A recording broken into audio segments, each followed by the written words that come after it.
안녕하세요. 저는 예쁜 딸을 낳고 한창 몸조리를 해야 될 시기에 말도 안 되는 막말을 들었던 여자입니다. 저한테 그렇게 막말을 퍼부은 사람은 다름 아닌 저희 시모였는데요. 이해할 수 없는 이유로 계속 저한테 화풀이를 하고 함부로 대하다가 결국엔 하지 말아야 될 행동까지 하시더군요. 지금부터 저희 시모와 있었던 일에 대해 한번 얘기해 볼 테니 재밌게 들어주셨으면 좋겠어요. 전 어릴 때부터 무척이나 화목한 가정에서 자랐어요. 저희 아빠는 회사를 다니시고 엄만 학교 급식실에서 일하셨는데 두 분 다 성격이 엄청 온화하셨거든요. 그러다 보니 부부싸움을 하는 일도 없으셨고 집안엔 늘 따뜻한 분위기만 흘렀습니다. 전 엄마 아빠를 보면서 자랐던 게 있었기 때문에 누군가가 저한테 호의를 베풀면 늘 감사하다고 인사를 하고 받은 만큼 돌려주려고 하는 편이었어요. 그래서 초등학교 6학년 때 조금 친하게 지내던 친구가 저한테 가끔씩 선물을 주길래 저도 똑같이 선물을 해주곤 했습니다. 성민아, 이거 내가 이번에 문구점에서 산 볼펜인데 너 가져. 너도 지난번에 인형 뽑기에서 나한테 인형 선물로 줬었잖아. 그런데 초등학교 졸업식 날 성민이가 얼굴이 시뻘개져서는 한참을 부끄러워하다가 저한테 무슨 편지 하나를 주더군요. 그래서 집에 와서 그 편지를 읽어봤는데 그 편지는 다름 아닌 러브레터였어요. 전 성민이를 그냥 친구라고 생각했었는데 성민이는 절 좋아하고 있었나 봐요.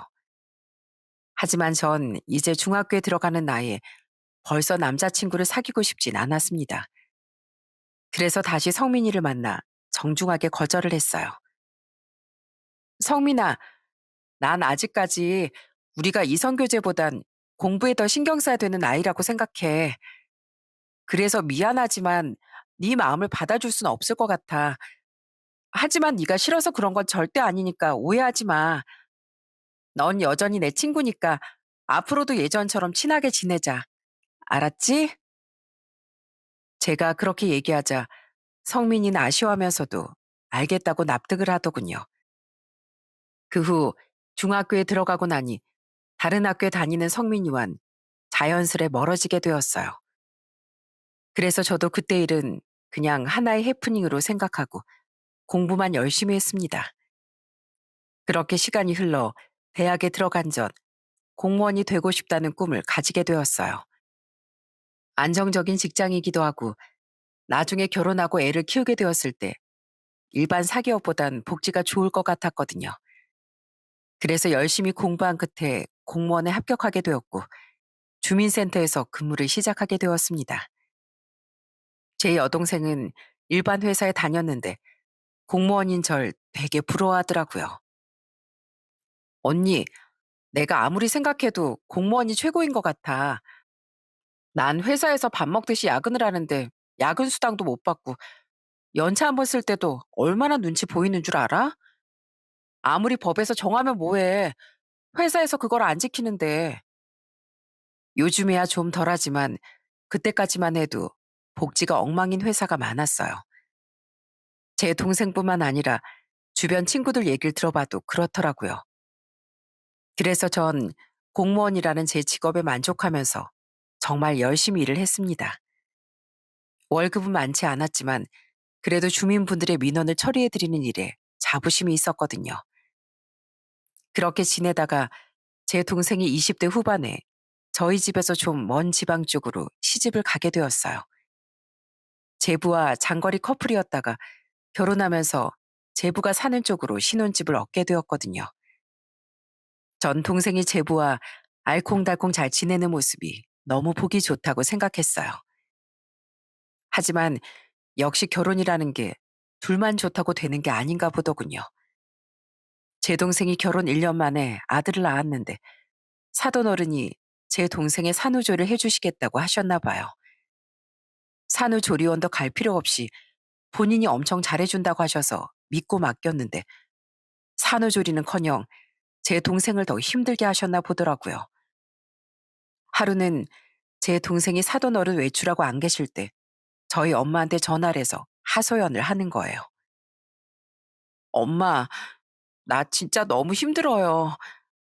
아니, 어머님이 나 산후조리 직접 해 주신다고 해 놓고선 맨날 밥도 나보고 차리라고 하고 집안일도 나보고 다 하라잖아요. 안 그래도 애 낳은 지 얼마 안 돼서 온몸이 쑤시고 아픈데 내가 어머님한테 산후조리 비용 월에 100만 원씩이나 드리면서 그런 것까지 다 해야 돼요? 게다가 애는 눈으로만 보고 기저귀 하나를 안 갈아 주시면서 100만 원이 모자라다고 글쎄 200만 원으로 올려 달라고 하시잖아요. 저 진짜 이렇게 살기 싫어요. 내가 왜 이런 고생을 해야 되냐고요. 저희 엄만 그 얘기를 듣고 너무 화가 나서 바로 제부를 호출하시더군요. 저는 평생 부부싸움 한 번 안 하시고 늘 온화하시던 엄마가 그렇게 화를 내시는 건 처음 봤습니다. 자네, 그러려고 우리 딸이랑 결혼했나? 자네 어머니가 우리 딸 산후조리 한다는 핑계로 눌러 앉아서 온갖 집안일에 시집살이를 다 시키고 있는 거 알아 몰라? 자네 어머니가 그런 식으로 하면 자네가 중간에서 막을 생각을 해야지.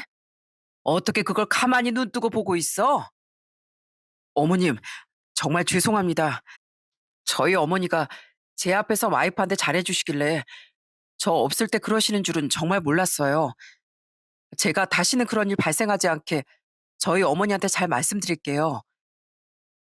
자네가 말씀드린다고 해서 달라질 수가 있겠나? 나 자네 어머니 못 믿으니까 앞으로 우리 딸 산후조린 내가 직접 하겠네. 그러니까 당장 내일 짐 싸서 우리 딸 우리 집으로 올려보내. 알았나? 결국 제 동생은 저희 집에 와서 산후조리를 하게 되었어요. 제부는 회사 때문에 계속 신혼집에서 혼자 지내다가 매주 주말마다 저희 집에 오더라고요. 그때마다 제부가 제 여동생을 얼마나 챙겼는지 모릅니다. 여보, 평일에 나 없어서 힘들었지? 아휴, 내가 직장만 아니었으면 당신 옆에서 지켜주고 보듬어주고 싶은데 그러지 못해서 미안해. 그나저나 뭐 먹고 싶은 건 없어? 내가 뭐 사다 줄까? 제분 산후조리를 도와주시는 저희 엄마한테 고맙다고 선물 같은 것도 많이 사오더라고요. 그래도 제부만큼은 좋은 사람이라 정말 다행이었어요. 나중에 얘기를 들어보니까 제부가 중간에서 처신을 잘했는지 그 이후엔 사돈 어른이 더 이상 제 여동생을 못 살게 굴지 않았다고 하더군요. 그래서 제 동생은 산후조리를 마친 후 다시 신혼집으로 내려가 아이를 키우며 잘 살게 되었습니다. 그렇게 제 여동생이 우여곡절을 겪으며 결혼 생활을 하는 동안 저는 일만 열심히 했습니다. 그러다 보니 어느덧 제 나이가 30대 중반이 되었더라고요. 그런데 오랜만에 초등학교 친구와 같이 만나서 밥을 먹는데 친구가 갑자기 뜬금없는 얘기를 꺼내는 거예요. 진아야, 너 혹시 우리 초등학교 6학년 때 같은 반이었던 강성민 기억나? 강성민? 아이, 당연히 기억나지. 근데 걔는 왜? 아니, 얼마 전에 성민이랑 오랜만에 연락을 하게 됐는데 성민이 걔가 네 연락처 좀 알려달라고 하더라고. 그래서 말인데 네 연락처 알려줘도 돼? 전 오랜만에 초등학교 동창을 만나면 반가울 것 같아 연락처를 알려주라고 했습니다. 그렇게 20년도 넘는 세월을 지나 성민이를 다시 만나게 되었어요. 같이 밥 한번 먹자길래 식당에서 만났는데 예전에 꼬맹이 같던 모습은 어디 가고 키도 훤칠하고 듬직한 남자가 서 있더라고요. 성민아, 너 되게 멋있어졌다. 어릴 땐 동글동글하고 귀여웠는데 이젠 완전 남자 다 됐네. 그나저나 너 무슨 일 하면서 지내? 난 공무원 시험 합격해서 지금 주민센터에서 일하고 있거든. 이야, 공무원 시험 진짜 어렵다고 들었는데 대단하네. 난 지금 공기업 다니고 있는데 일이 되게 나한테 적성에 잘 맞는 것 같아. 그래서 요즘엔 거의 일에만 집중하면서 살고 있어. 전 그 이후에도 가끔씩 성민이를 만나 밥도 먹고 커피도 마시곤 했어요. 오랜만에 만났는데도 말이 되게 잘 통하고 너무 편하더라고요. 그런데 그렇게 지낸 지 몇 달 됐을 때 성민이가 저한테 또 고백을 하는 거예요. 사실 절 다시 만났을 때부터 예전에 절 좋아했던 감정이 되살아났다고 하더군요. 하지만 전 성민이가 남자로 느껴지지 않았고 그냥 친구라고 생각했기 때문에 거절을 했습니다. 그래서 다시 예전처럼 아무렇지도 않게 지냈는데 성민이가 몇 달 후에 저한테 또 마음을 표시하더군요. 진아야, 내가 앞으로 너한테 진짜 잘할 테니까 한 번만 나에 대해서 진지하게 생각해 주면 안 될까? 미안해, 성민아. 난 그냥 네가 정말 좋은 친구라고 생각해. 네가 정말 좋은 사람인 건 알지만 네 마음을 받아주긴 힘들 것 같아. 그렇게 두 번이나 거절을 하고 나니 너무 미안해서 성민이한테 더 이상 연락하기가 꺼려지더라고요. 그런데 하필이면 그때쯤 성민이가 해외 출장을 가게 되었습니다. 중요한 프로젝트라 당분간 엄청 바쁠 거라고 하더군요. 그런데 막상 평소에 자주 연락하고 지내던 성민이가 제 곁에 없으니까 너무 허전한 거예요. 전엔 그래도 심심할 때 만나서 저녁도 먹고 평소에 연락도 자주 하고 그랬는데 그게 없어지다 보니까 마음속 어딘가가 텅 빈 느낌이 들었어요. 지난번에 성민이랑 같이 갔던 파스타 집이 참 맛있었는데 그때 내가 먹다가 흘리니까 직접 다 닦아주고 성민이 걔도 참 자상한 성격이라니까. 그나저나 해외에서 잘 지내고 있나? 어디 아프진 않은지 괜히 걱정이 되네. 전 자꾸 성민이가 생각나 연락해보고 싶었지만 괜히 방해될 것 같아 연락을 하지 않았습니다. 그러다가 한 달이 지나 성민이가 해외 출장에서 돌아오는 날이 되었어요. 먼저 연락이 오길 기다리고 있었는데 퇴근 시간이 될 때까지 아예 연락이 없더라고요. 그래서 시무룩한 상태로 퇴근을 했는데 세상에 주민센터 앞에 성민이가 꽃다발을 들고 서 있는 거예요. 성민아, 여긴 어쩐 일이야? 설마 나 보러 온 거야? 그럼 당연히 너 보러 왔지. 나 해외에 나가 있는 동안 진아 네가 얼마나 보고 싶었는지 몰라. 그래서 출장에서 돌아오자마자 너 보려고 이렇게 달려온 거야. 해외 출장에서 얼마나 힘들었는지 한 달 만에 눈 밑에 다크서클이 진하게 생겨 있고 살도 좀 빠져 보이더군요. 방금 귀국해서 피곤할 텐데도 저한테 이렇게 먼저 달려와 준 걸 보고 너무 고마웠어요. 그리고 그 순간 마음속 깊은 곳에서 저도 사실 성민이를 좋아하고 있었다는 걸 깨닫게 되었어요. 성민아, 나도 너 진짜 보고 싶었어. 네가 항상 내 옆에 있다가 없으니까 너무 허전하더라. 그렇게 전 항상 친구라고만 생각했던 성민이와 연인 사이로 발전을 하게 되었어요. 제가 제 마음을 확인하기까지 시간이 참 많이 걸렸는데 그 오랜 시간을 기다려준 남자친구한테 너무 고마웠어요. 그런데 남자친구와 워낙에 성격이 잘 맞아서 그런지 연인 사이가 된 뒤에도 싸우지도 않고 정말 행복하게 잘 지냈습니다. 특히 남자친구가 절 엄청 세심하게 챙겨주더라고요. 같이 데이트를 하다가 제가 조그만 표정이 안 좋아 보여도 엄청 걱정을 하는 거예요. 진아야, 어디 아파? 아니면 기분이 안 좋아? 아까부터 네 표정이 조금 불편해 보여서 그래. 아, 그냥 나 소화가 좀 안 돼서 어제부터 속이 좀 더부룩했는데 오늘 점심을 많이 먹어서 그런가 배가 좀 아프네. 그래? 아휴, 내가 괜히 고기 먹으러 가자고 했나 보다. 네 속이 더부룩한 줄 알았으면 소화 잘 되는 걸로 먹으러 갈 걸. 그나저나 얼른 약국에서 약부터 사자. 소화제라도 얼른 먹어야 배 아픈 게 좀 없어지지. 그렇게 전 남자친구와 1년간의 연애 끝에 결혼을 약속하게 되었습니다. 인사를 드리러 예비 시댁에 처음으로 갔는데 절 반겨주시는 예비 시부와는 달리 예비 시모가 절 좀 탐탁지 않게 여기시는 것 같더군요. 뭐? 주민센터에서 일하는 공무원이라고? 아휴, 주민센터에서 일하는 거면 공무원 중에서도 말단 아니냐, 말단. 그러자 옆에 있던 예비 시부가 화를 내면서 예비 시모를 말리시더군요. 당신, 요즘 세상에 공무원 되기가 얼마나 힘든 줄 알아? 아이, 그렇게 쓸데없는 소리 할 거면 방에 들어가서 조용히 있어. 우리 예비 며느리하고 나 혼자 얘기할 테니까. 그렇게 식사를 마치고 예비 시댁에서 나온 후에 남자친구한테 예비 시모가 절 왜 저렇게 마음에 안 들어 하시는 건지 물어봤어요. 그랬더니 남자친구가 한숨을 쉬면서 이런 얘기를 해주더군요. 사실 우리 어머니가 예전부터 자꾸 자기 지인 딸을 만나보라고 들들 볶으셔서 어쩔 수 없이 딱 한 번 만났던 적이 있었어. 근데 성격도 나랑 안 맞고 내 스타일도 아니라서 한 번 만나고 그 뒤로는 안 만났거든.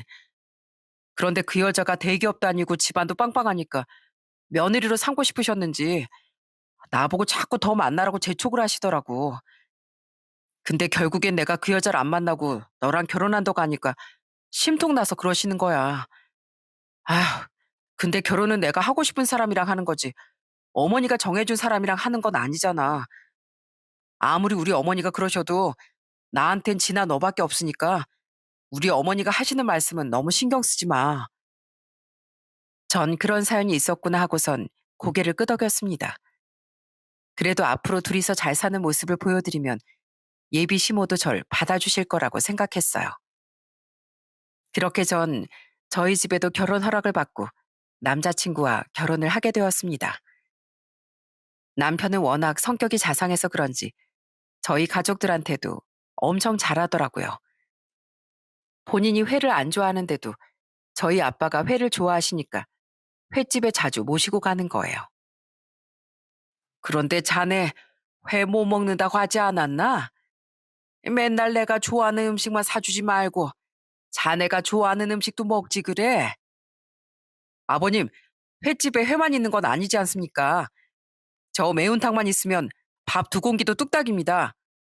아버님은 좋아하시는 회 드시고 전 얼큰한 매운탕 먹을 수 있으니까 일석이조 아닌가요? 에휴, 그래도 내가 미안해서 그러지. 다음번에 올 땐 내가 자네 좋아하는 거 사줄 테니까 먹고 싶은 거 뭐든지 말하게. 다음번에 또 내 생각만 해서 횟집 데려가면 가만 안 둘 줄 알아. 남편은 제부하고도 되게 잘 지내더라고요. 저희가 동생보다 결혼을 훨씬 늦게 했는데도 큰 사위 노릇을 듬직하게 하려고 했어요. 동서, 이제 내가 큰 사위니까 처가 행사 같은 거 나한테 맡겨줘. 그동안 동서가 애썼으니까 이젠 내가 형님으로서 역할 제대로 할게. 대신 동서가 나보다 결혼 선배니까 내가 모르는 거 있으면 많이 알려줘야 된다. 게다가 남편뿐만 아니라 저희 시아버지도 저한테 무척이나 잘해주셨습니다. 밥 먹을 땐 꼭 맛있는 반찬을 저한테 몰아주시고 늘 좋은 말씀을 많이 해주셨어요. 그러다가 한 번은 제가 시부모님한테 선물로 발 마사지기를 선물해 드린 적이 있었는데 그 다음번에 시댁에 갔을 때 시아버지가 저한테 운동화를 선물해 주시는 거예요. 어머, 아버님, 웬 운동화예요? 이거 제 마음에 완전 쏙 들어요. 저 이거 평소에 자주 신고 다녀야겠어요.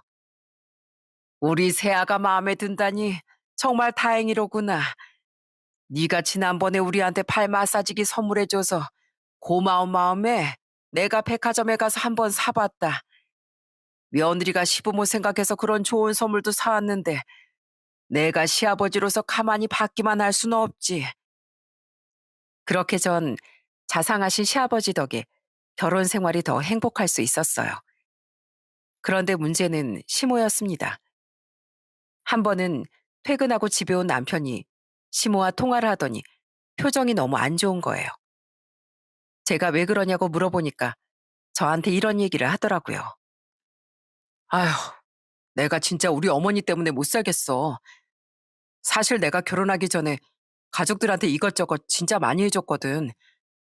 어머니가 냉장고 바꿔달라고 하면 바꿔주고, 용돈 달라고 하면 용돈 드리고, 또 옷이나 가방 같은 거 사고 싶다고 하시는 거 다 사드렸어. 게다가 내 동생 카드값까지 다 내줬다고. 근데 이젠 나도 결혼해서 새로운 가정이 생겼는데 언제까지 그렇게 할 수는 없잖아. 그래서 당신이랑 결혼한 이후엔 해달라고 하시는 거 안 해드렸더니 날 계속 들들 볶으시는 거야.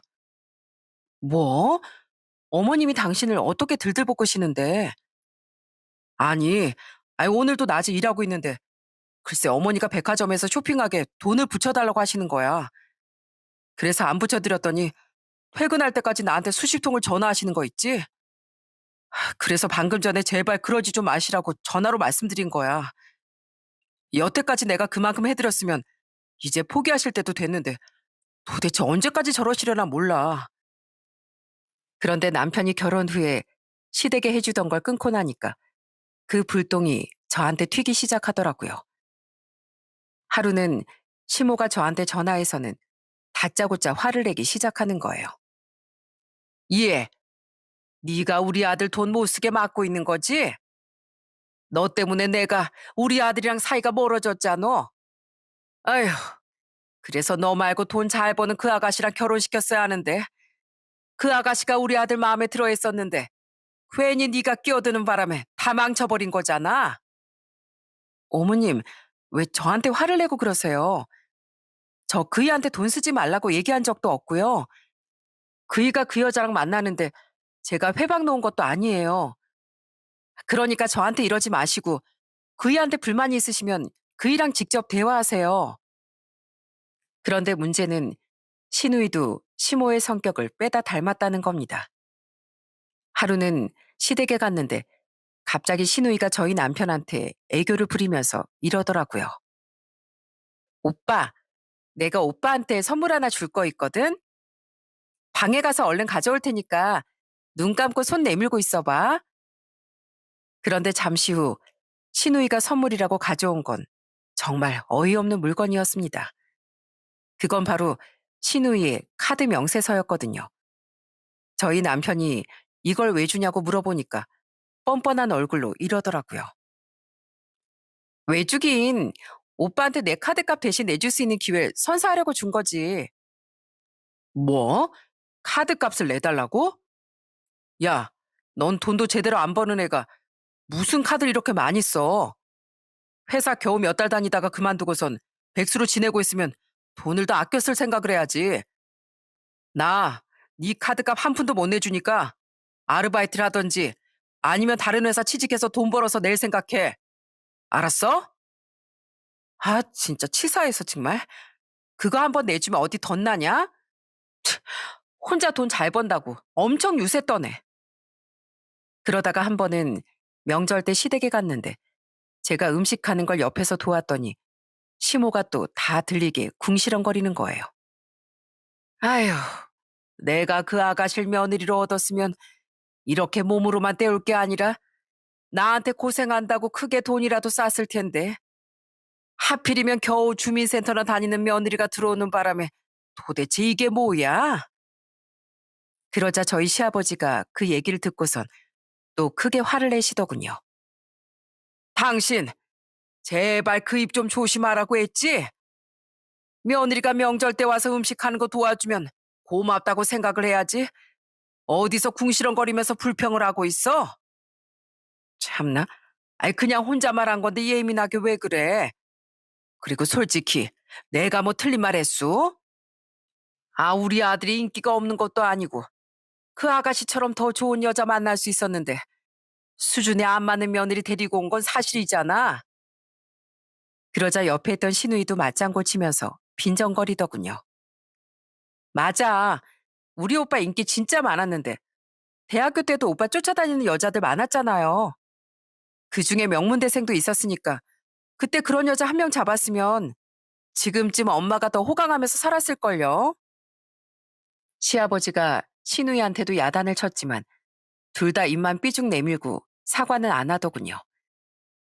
그래서 저도 기분 나빠서 그냥 일찍 집에 와버렸습니다.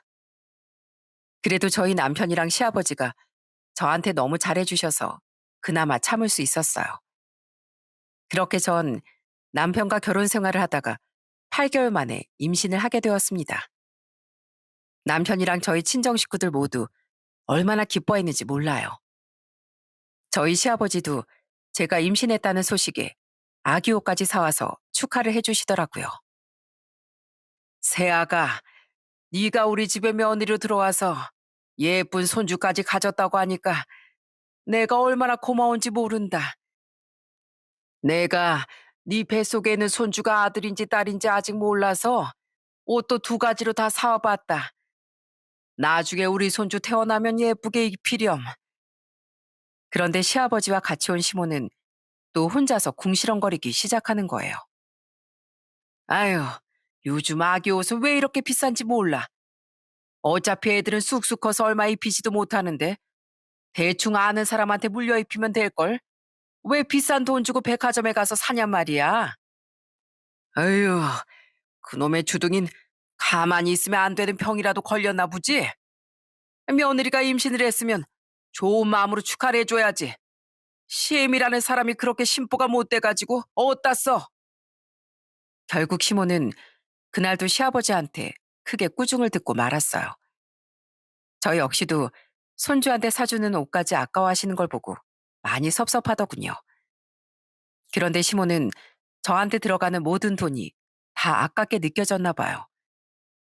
제가 입덧이 좀 심해서 밥을 잘 못 먹었는데 유난히 친정집 근처에 있는 시장에서 팔리던 족발이 먹고 싶더라고요.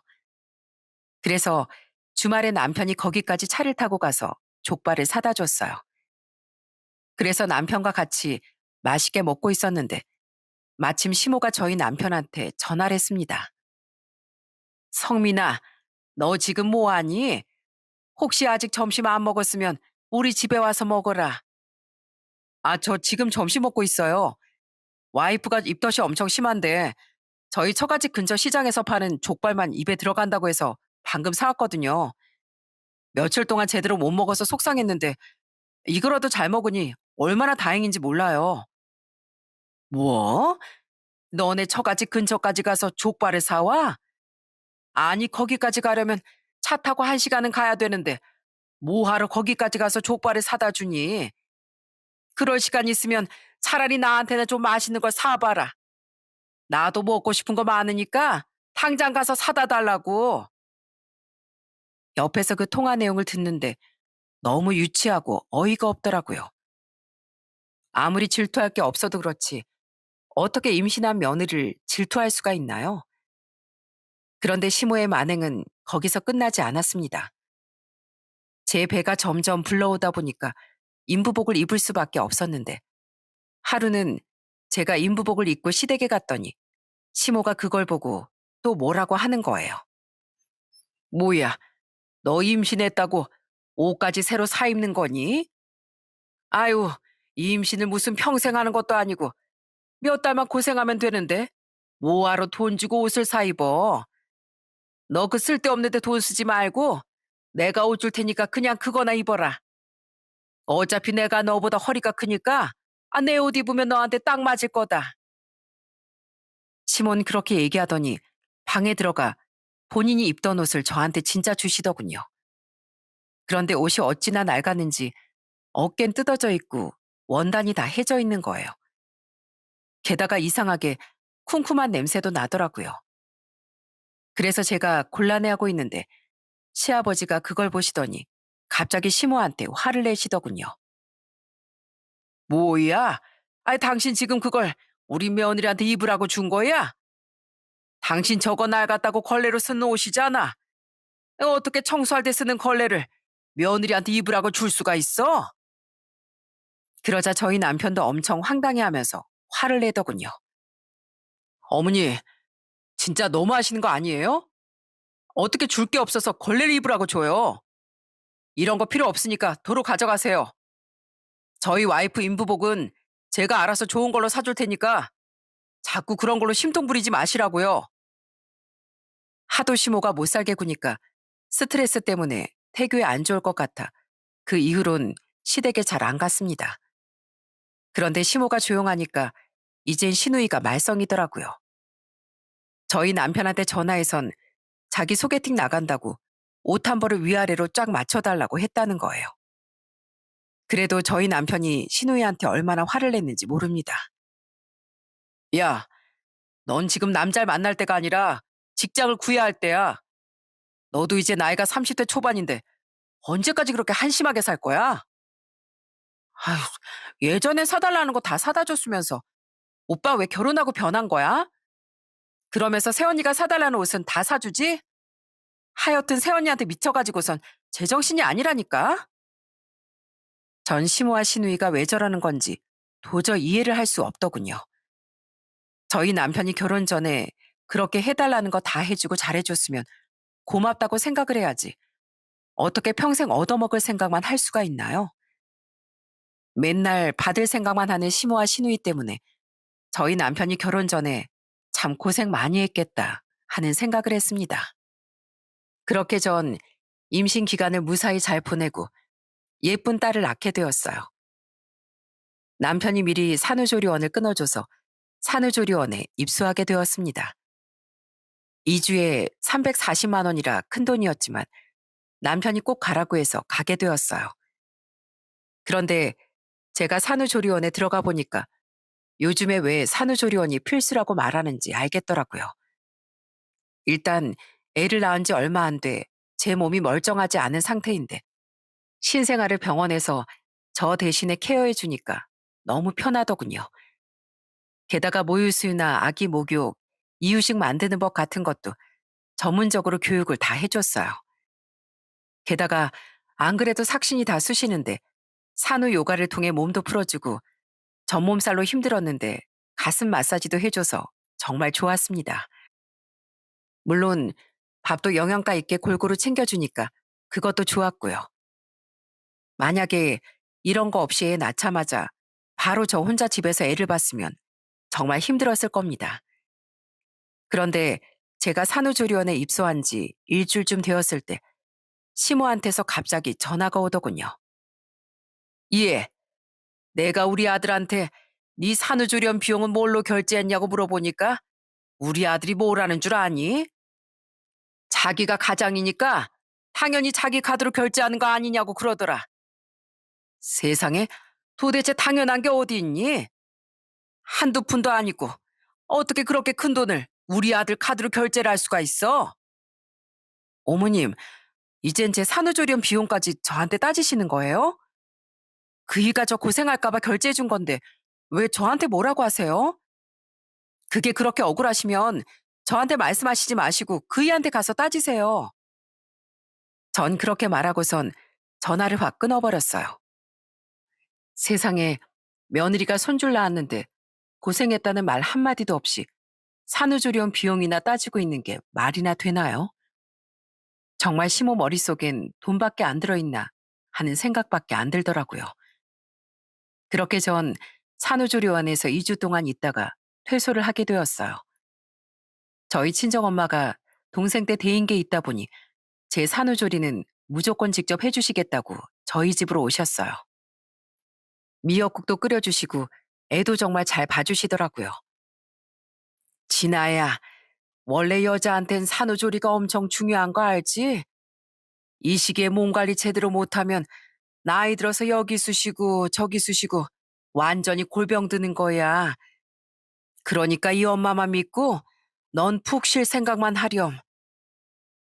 저희 엄마가 제 산후조리를 워낙 정성껏 해주시니까 저희 남편도 엄마한테 엄청 감사해 하더라고요. 퇴근하고 오면 저희 엄마 대신 자기가 애를 다 보고 집안일도 얼마나 많이 도와줬는지 모릅니다. 덕분에 전 제 몸을 회복하는 데만 집중할 수 있었고요. 그렇게 저희 엄마가 저희 집에 오셔서 산후조리를 해주신 지 3일째 되는 날이었어요. 엄마가 저녁밥을 맛있게 차려주신다고 시장을 봐놓으셨더라고요. 진아야, 오늘 저녁엔 엄마가 된장찌개 구수하게 끓여줄게. 맨날 미역국만 먹는 것도 질리니까 이런 것도 먹어야지. 내가 알아보니까 된장찌개도 장 건강에 도움되고 산모한테 참 좋다더라. 남편이 퇴근할 시간쯤 되자 저희 엄만 부엌에서 음식 준비를 시작하시더군요. 그러다가 잠깐 엄마가 화장실에 간 사이에 누군가가 초인종을 눌렀어요. 누가 택배를 시켰나 싶어서 현관으로 가보니 시모가 현관 앞에 서 계시더라고요.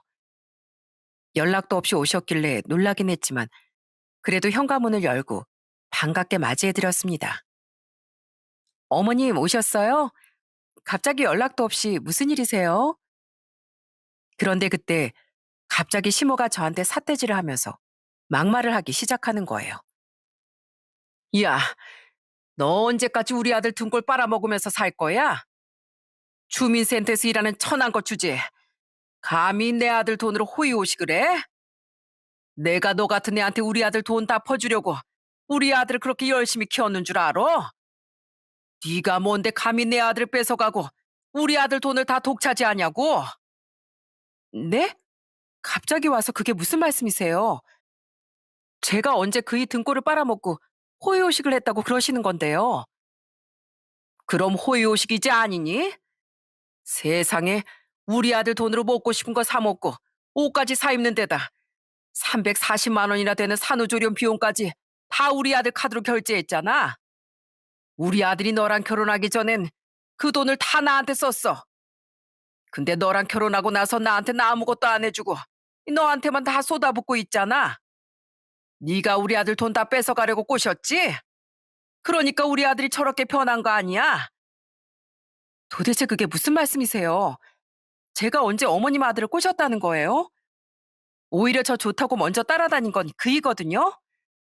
그리고 저도 돈 버는 사람이고 남편 돈 함부로 쓰는 사람 아니에요.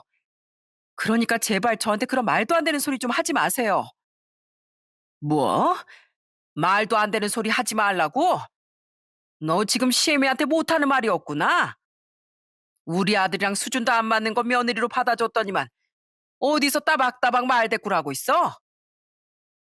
시몬 그렇게 말하더니 갑자기 제 머리채를 확 낚아채려고 하더군요.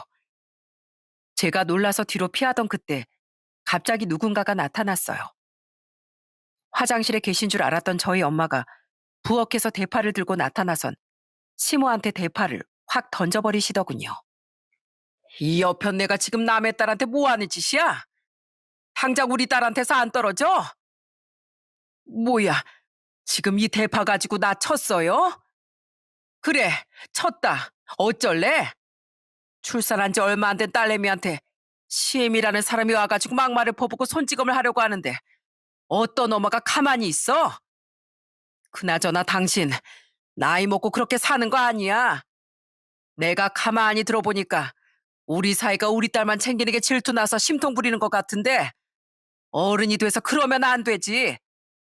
아들이 집안에 쏟아붓던 돈을 끊었으면 왜 끊었는지 그거부터 반성을 해야 되는 거 아니야? 참나? 아니 당신이 뭔데 남의 집안일에 참견이야? 그리고 내가 반성할 게 아니라 당신 딸이 반성해야지. 당신 딸이 우리 아들 꼬셔서 돈 못 쓰게 만든 거잖아. 웃기는 소리 하시네. 우리 사위한테 얘기를 들어보니까 당신이랑 당신 딸내미가 하도 돈 가지고 집착해가지고 진절머리가 났다던데 뭘. 아들한테 그딴 식으로 했으면 이제라도 반성을 해야지. 어디서 며느리한테 화풀이를 하고 앉아있어? 이 대파만도 못한 인간이 어디서 귀한 우리 딸을 건드리냐고.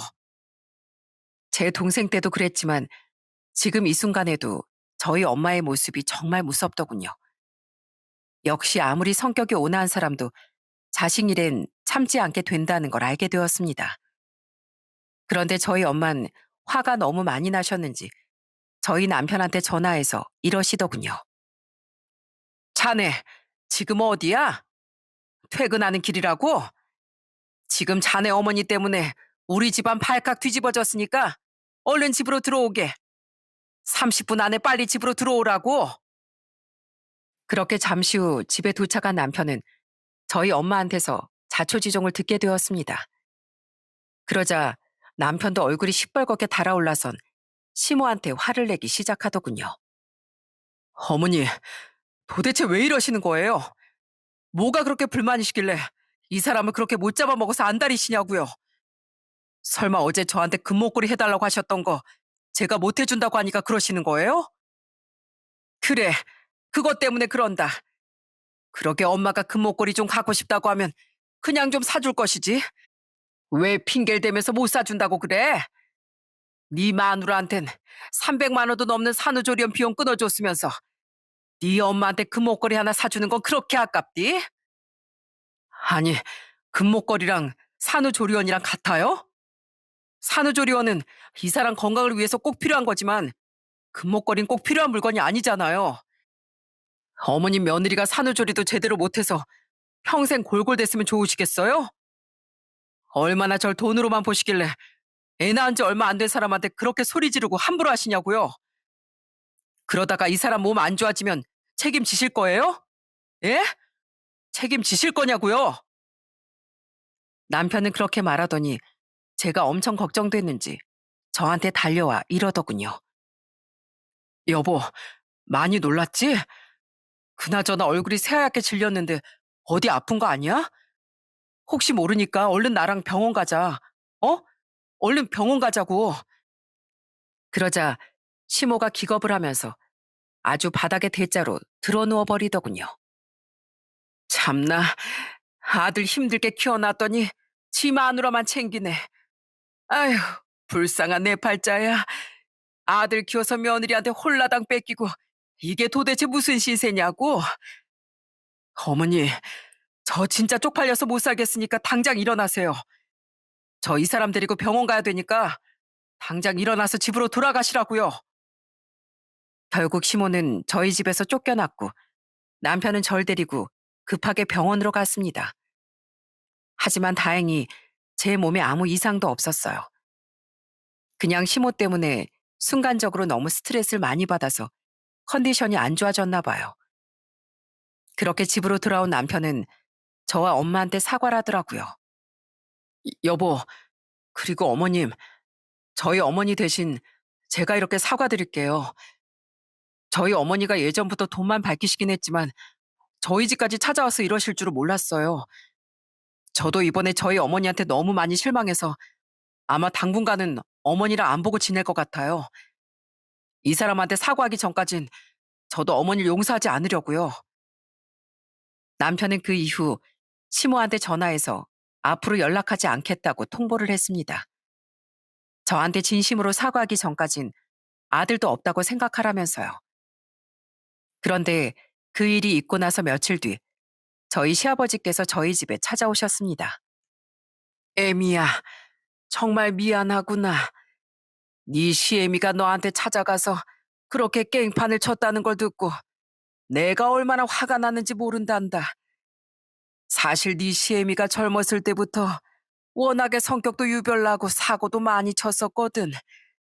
시장에서 건어물 가게 운영하면서 허구한 날 손님들하고도 싸우고 상인들하고도 싸우고 아주 유명한 싸움꾼이었어. 욕심도 많고 성격도 보통이 아니라 내가 그거 뒤시다거리 하느라 얼마나 고생했는지 모른다. 그런데 출산한 지 얼마 안 된 너한테까지 그런 짓을 하다니 내가 아주 창피해서 고개를 들 수가 없어. 아니에요, 아버님. 이건 아버님 잘못이 아니시니까 저한테 미안해하지 않으셔도 돼요. 그동안 아버님은 저한테 엄청 잘해주셨잖아요. 그래도 내가 마누라 간술 잘못했으니 내 잘못도 있지. 그나저나 이거 내가 주는 출산 선물이니 받아라. 이걸로 너 먹고 싶은 것도 많이 사 먹고 사고 싶은 것도 사도록 해라. 그리고 앞으로 네 시애미하고는 연락도 하지 말고 만나지도 말거라. 네 시애미 아직도 자기가 뭘 잘못한지도 모르고 맨날 씩씩대고 있어. 그러니까 너도 그런 사람한테 며느리 노릇 할 필요 없다. 알았니?